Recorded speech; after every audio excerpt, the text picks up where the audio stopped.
नमस्कार मित्रांनो, आमचं लग्न होऊन 1 महिना झाला होता. घरी मी आणि माझी सासू आम्ही दोनच राहायचो. माझे मिस्टर बाहेर गावी होते आणि 1 महिन्यानंतर ते मला घेऊन गेले.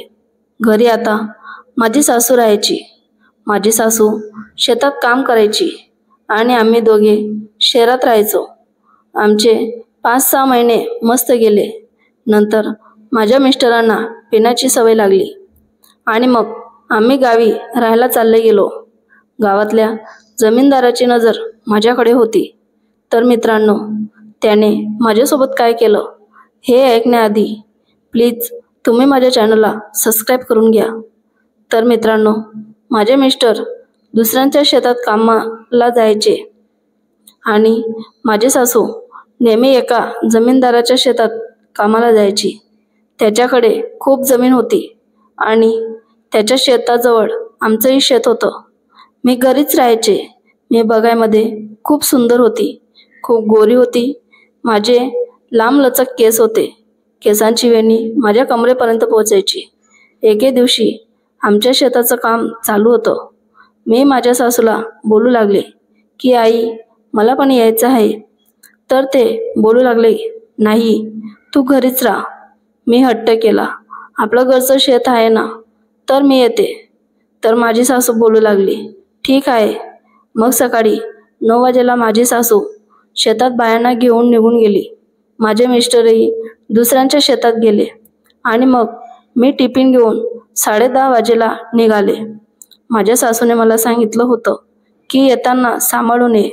मी सावध होऊन रस्त्याने चालत गेली. मी आमचं शेत बघितलं होतं, त्यामुळे मी एकटी जाऊ शकते आणि मी शेतापर्यंत पोचले. माझ्या सासूने मला बघितलं आणि ते बोलू लागले की टिफिन तिकडे झाडाखाली ठेवून ये. मी झाडाखाली टिफिन ठेवायला गेली आणि तेवढ्यात माझी सासू बोलू लागले की पाण्याची घागर भरून आण. मी सांगू लागले, आई, आपल्या शेतात तर विहीरच नाही आहे. मग ते बोलू लागले की ते बघ, लांब असे तुला झोपडी दिसत आहे ना, तिथं विहीर आहे, तिथून पाणी घेऊन ये. आणि मग मी घागर घेऊन गेले. तिथं एक झोपडी होती आणि एक लिंबाचं मोठं झाड होतं. मी तिथपर्यंत पोचले आणि तिथं खाटीवर एक माणूस बसला होता. तो चष्मा लावून पांढरशुभ्र कपडे घातले होते आणि गळ्यात सोन्याची चेन असा तो रुबाबाने बसला होता. माझी नजर त्याच्याकडे गेले आणि मी घाबरून तिथून फटाफट विहिरीजवळ पोचले. त्याची नजर माझ्यावर पडली आणि तो माझ्याकडे बघू लागला. मी विहिरीतून पाणी काढत होती. माझ्या दोन्ही हातात दोर होता आणि मी विहिरीत पाण्याची बादली टाकली. पाण्याची बादली भरून मी तिला वरती काढत होती आणि तेवढ्यात माझ्या एका हातून दोरी निसटत गेली. तेवढ्यात त्याची नजर माझ्याकडेच होती, म्हणून तो उठून लगेच माझ्याजवळ आला आणि माझा हात पकडला दोरीसकट. मी पटकन माझा हात सोडला आणि मी त्याला खूप घाबरले. तो बोलू लागला, हे काय करत आहेस? आता विहिरीत पडली असती. मी सांगितलं, मला पाणी काढता येत नाही. तो हसू लागला आणि त्याने माझी घागर भरून दिली. मी घाबरत साईडला उभी होती. मी पटकन माझी घागर घेऊन निघाली. मी लाल कलरची साडी, ब्लॅक कलरचा ब्लाऊज आणि माझ्या पाठीवर लांब सडक वेणी अशी मी चालत होती. त्याची पूर्ण नजर माझ्याकडे होती. मी पुढे गेल्यावर त्याने मला आवाज दिला की तू सुमनची सून आहेस ना? मी सांगितलं, हो. मला खूप भीती वाटत होती. मग मी अजून पुढे गेले. तेवढ्यात तो बोलू लागला, तुझे मिस्टर कुठे आहेत? मी त्यांना सांगितले की ते दुसऱ्यांच्या शेतात कामाला गेले आहे आणि मी घाबरत घाबरत 1-2 पाऊल पुढे अजून टाकले. तेवढ्यात तो बोलू लागले की त्याला मला भेटायला सांग. आमच्या इथं नेहमी एक माणूस लागतो. मी त्याला इथं कामाला लावतो. मी खूप घाबरले होते आणि मी त्यांना बोलू लागले की हो, मी त्यांना सांगते. आणि मी फटाफट पाऊल उचलून तिथून निघून लागली. मी जोपर्यंत आमच्या शेतात पोचले तोपर्यंत त्याची नजर माझ्याकडे होती. तो हळूहळू आमच्या शेताजवळ येऊ लागला आणि माझ्या सासूला बोलू लागले की तुम्ही एवढ्या सुंदर सुनेला पण शेतात घेऊन आले. तर माझी सासू बोलू लागली, मी तिला नाही सांगितलं होतं, पण तिला यायचं होतं. ते सांगू लागले, तिच्याकडून शेतीचं काम होणार नाही असं मला वाटतं आहे. माझी सासू बोलू लागले, म्हणूनच तिला मी आणत नाही आहे. आणि मग मी एक कपाचं चाच घेतलं. कापूस वेचू लागली. मला ते काम करायला खूप आवडत होतं. जसं माझ्या सासूने सांगितलं तशाप्रमाणे मी काम करू लागले आणि संध्याकाळ होईपर्यंत मी चांगलं काम करू लागले होते. मी सगळ्या बायांच्या पुढे जाऊ लागली होती. हे बघून माझी सासू खूप आनंदी झाली. ती मला सांगू लागली, तुला हे काम येतं का? मी सांगितलं नाही, पण मी कधी कधी माझ्या बाबांच्या शेतात जायची तेव्हा हे काम करायचे आणि मला दिवसभर बायांमध्ये गप्पा करायला आवडायला लागलं. मी माझ्या सासूला सांगू लागली की मी पण तुमच्यासोबत उद्या शेतात येत जाईल. मला एकटीला घरी राहून कंटाळा येतो आणि शेतात सगळ्यांसोबत बोलून मस्त वाटतं, मजा येते. मी माझ्या सासूला सांगितलं की ते सकाळी तुमच्याशी बोलत होते, त्यांनी यांना कामासाठी बोलवलं आहे. माझी सासू बोलू लागली की मला पण सांगितलं होतं.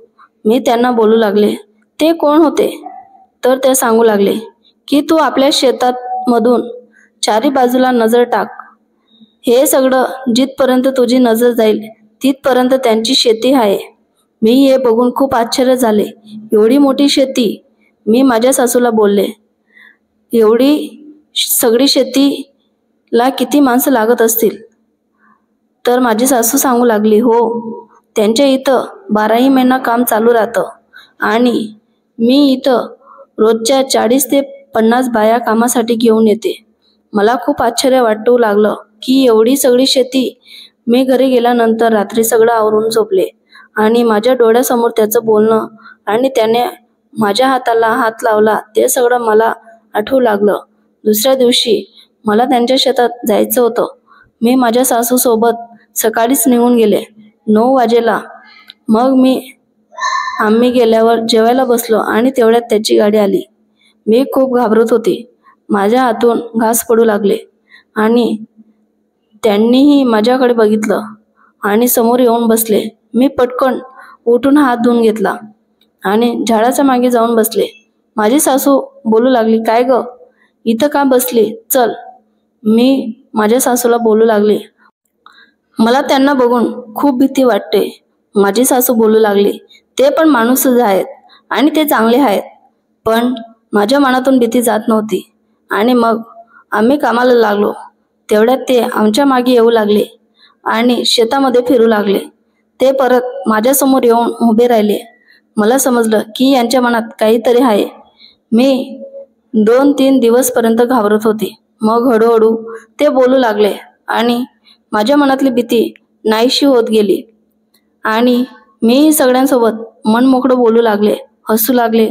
आणि एके दिवशी माझे मिस्टर तिथं आले आणि त्यांनी मला बघितलं. ते माझ्याजवळ आले, बोलू लागले, वर्षा, तुला काम येतं? मी त्यांना सांगू लागले, हो, येतंय. तेवढ्यात शेतातल्या बाया बोलू लागले की तुझी बाईला तर खूप मस्त काम येत आहे, आमच्याहून किती पुढे राहते. तो हसू लागला आणि मग तो जमीनदारापाशी गेला आणि ते त्यांच्याशी बोलू लागले. माहीत नाही त्यांचं बोलणं काय झालं. आणि संध्याकाळी घरी गेल्यावर मी त्यांना बोलू लागले. ते काय सांगत होते? तर ते बोलू लागले की मला ते कामासाठी बोलत आहेत. मी त्यांना सांगितलं, मग तुम्ही काय सांगितलं? तर ते बोलू लागले, नाही, मला तिथं नाही काम करायचं. मग हळूहळू मी माझ्या सासूसारखं सगळ्या बायांना सांभाळू लागले. असं बघता बघता खूप दिवस महिन्यात होत गेले आणि एके दिवशी माझी सासू गावी गेली आणि मला सगळं सांगून गेले की कसं काय करायचंय. मी सांगितलं, हो, मी सांभाळून घेईन. मग दुसऱ्या दिवशी घरचं सगळं काम करून मी सकाळी 9 वाजेला बायांना घेऊन शेतात जाऊ लागली. 2 दिवस झाले घरचं काम आणि शेतीचं काम करून मी खूप अशक्त होऊ लागले. मला असं वाटू लागलं मी खूप आजारी पडणार आहे. पण आईने जबाबदारी दिली होती म्हणून मला शेतात जावंच लागणार होतं. मी घरातलं सगळं काम आवरून बायांना घेऊन शेतात गेले आणि मी थोडं काम केलं.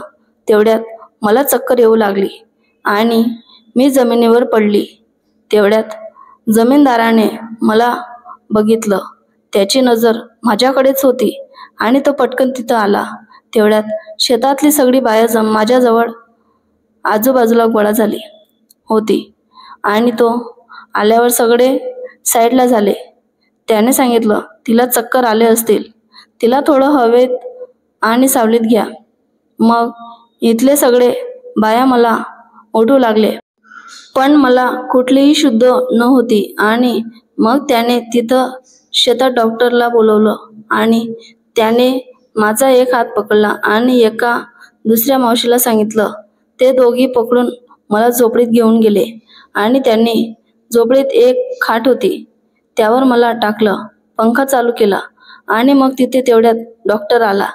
त्याने मला चेक केलं आणि तो सांगू लागला की ती खूप अशक्त झाली आहे, तिला आराम करण्याची गरज आहे, नाहीतर ती परत असंच होईल. मग त्याने त्या मावशीला सांगितलं की मावशी, तुम्ही कामाला जा, मी लक्ष ठेवतो. आणि डॉक्टरही औषध देऊन तिथून निघून गेला. मग मी तिथे एकटी होती. थोड्या वेळात माझे डोळे उघडले आणि मी हळूच डोळे उघडून बघितलं तर तो झोपडीच्या बाहेर बसला होता. तो मोबाईल बघत होता. मला त्याला बघून खूप भीती वाटू लागली, कारण की झोपडीत मी एकटी होती. आणि मग तो झोपडीकडे बघू लागला. तेवढ्यात मी डोळे बंद केले आणि झोपायचं नाटक केलं. तो इकडे तिकडे बघून झोपडीमध्ये आला. मग त्याने माझ्या डोक्यावरून हात फिरवला आणि मला आवाज देऊ लागला, वर्षा वर्षा. मी त्याला काहीच उत्तर दिलं नाही आणि डोळे बंद ठेवले होते. मग तो परत बाहेर गेला आणि त्याने बाहेर नजर मारली तर सगळे माणसं काम करत होते आणि ती माणसं झोपडीपासून खूप लांब होती. हे बघून तो परत माझ्याजवळ आला आणि मग माझ्या पोटावर हात फिरू लागला. मला गुदगुदी होत होती, पण मी सगळं कंट्रोल करून बसले होते.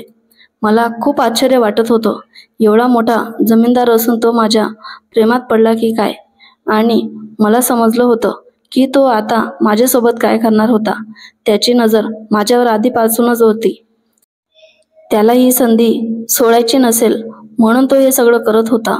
त्याने असं 2-3 वेळेस केलं आणि 2-3 वेळेस बाहेर बघून तो माझ्याजवळ येऊन माझ्या शरीराला हात लावत होता. दुपारच्या 12:30-1 वाजण्याचा टाइम झाला होता आणि मला इंजेक्शनच्यामुळे खूप घाम येऊ लागला. माझ्या पोटावरून आणि डोक्यावरून घाम गळत होता. तो झोपडीमध्ये आला. त्याने माझ्याकडे बघितलं. माझे ते घामाचे शरीर बघून त्याला पूर्ण पागल केलं. तो माझ्याजवळ येऊन बसला आणि त्याच्या हाताने माझा घाम पुसू लागला. माझ्या पोटावरून हात फिरून घाम पुसू लागला आणि माझ्या चेहऱ्यावर हात फिरून माझा सगळा घाम पुसू लागला. हळूहळू चेहऱ्यावरून तो माझ्या गळ्याखाली उतरू लागला. तेवढ्यात पायांचा आवाज येऊ लागला आणि तो पटकन तिथून उठून बाहेर निघून गेला आणि खाटेवर जाऊन बसला. 10-15 मिनिटांनी सगळेजण तिथे आले आणि मला उठवू लागले. ते बोलत होते की किती घाम आला आहे, तिला आता उठवायला हवं आणि ते मला उठवू लागले. मी त्यांचा आवाज ऐकून थोड्या वेळात लगेच उठून बसले आणि त्यांनी मला सांगितलं सगळ्यांनी की तुला आता बरं वाटतंय. मी त्यांना सांगितलं नाही, मला अजून चक्कर येत असल्यासारखं वाटत होतं आणि माझे डोळे उघडत पण नाही आहे. मला त्या दिवशी हे बघायचं होतं की तो माझ्यासोबत काय करणार होता, कारण की त्याचा स्पर्श, त्याने बघण्याची नजर आणि तो माझ्यासोबत पुढे काय करणार होता हे ऐकण्यासाठी प्लीज प्लीज प्लीज तुम्ही माझ्या चॅनलला सबस्क्राईब करून घ्या आणि व्हिडिओला लाईक करायला बिलकुल विसरू नका. आणि हो, मी याचा दुसरा भाग संध्याकाळी नाही तर उद्या सकाळी टाकणार आहे.